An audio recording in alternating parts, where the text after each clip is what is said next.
Good morning po, mga sambayan karerista. It's Saturday and December 14, 2024. Pista ng Metrotorp. Meron po muli tayong 7 pangarera at ito'y magsisimula po ng mas maaga-aga, alas 3 po ng hapon. Tulad po ng dati, tayo po'y magsisimula na rin po kaagad, kaya ihanda nyo na po ang inyong mga pluma at papel. Salamat po. Karera numero 1, may distansyang 1,200 meters. Ito po'y isang 2-year-old maiden race at start ng winner take all. Races 1 to 7, pause time 3 o'clock p.m. with 7 entries, 2 coupled entries, numero 3 at numero 7. Bilang pamprimera, yung numero 4, Waltzing Matilda, na papanubayan po ni KB Abobo. Bilang panigunda naman po natin dito, yung coupled entries, numero 7, Sweep Andre ni E. Abrea at yung 7A na kakwado niyang Toys of Maxine ni J.L. Suego Jr. Kaya muli, para rito sa karera numero 1, pamprimera natin numero 4 at panigundo lamang yung coupled entries numero 7. Karera numero 2, start ng Peak 6, races 2 to 7. Isang class 4, split group 16 to 21, distance 1,400 meters, 7 entries. Pili po natin yung nagbabalik pistang numero 6, Hildeburn. Napapanubayan po ni MP Cañete. Ito po'y pwede i-pacing at pwede pong iparimate. Panigundo naman po natin dito yung imported horse na numero 2, Matikas, na sa likuran din po manggagaling at rerendaan po siya ni RC Tabor. Kaya para rito sa karera numero 2, pamprimera numero 6 at panigundo yung numero 2. Karera numero 3, may distansyang 1,400 meters, isang class 5, split group 5 for placers at start po ng peak 5, races 3 to 7 with 5 entries. Pamprimera po natin dito yung kalahok numero 2, Sky Plus ni KB Abobo. Ito po'y nasigunda lamang po nung December 4 kay Anna Prade. May tuling po at pwede na rin po itong isunod-sunod lamang. Bilang panigunda po natin yung dihadong number 4 Bullet ni RM Garcia na galing din po sa bakasyon. Pero may buti po ito, may taglay pong tuling ito. Kaya para rito sa karera numero 3, pamprimera numero 2, panigundo numero 4. Karera numero 4, start ng peak 4, races 4 to 7, isang class 5, split group 6 to 10 with a distance of 1,400 meters, 8 entries. Pamprimera, yung kalahok numero 1, Destiny, na rendan po ni JMS Torque. Pwede pong i-pacing at may taglay din pong remate base sa kanyang mga nakalipas na mga takbo.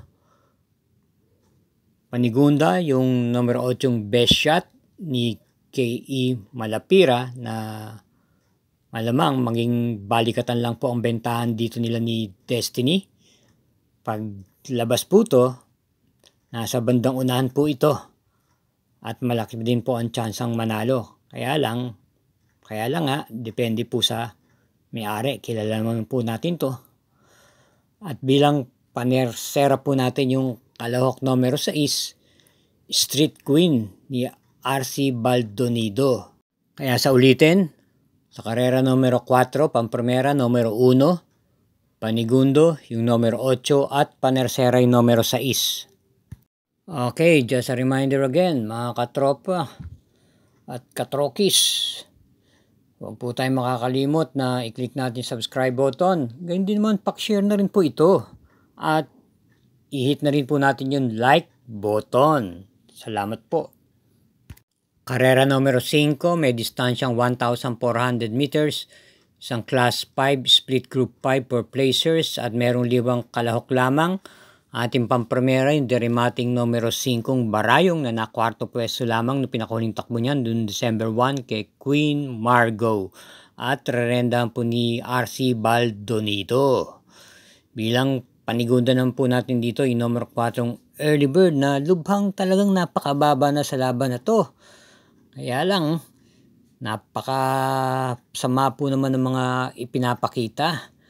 Maliban lang nitong huling takbo niya, siya po'y dumating ng tersera pwesto noong November 29 kay Surplus Boy. Pwedeng pong isunod at iparimate at rendan po siya ngayon ni M.A. Alvarez. Kaya para rito sa karera numero 5, pampremera po natin yung kalahok numero 5. At panigundo lang po natin yung numero 4.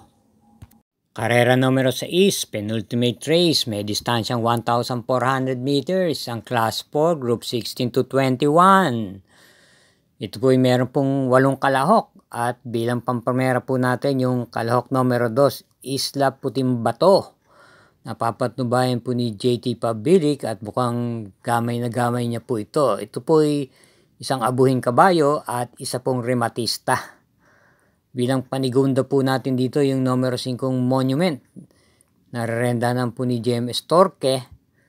Pwedeng i-pacing at pwede rin pong manggaling sa likuban to at may taglay naman pong remate.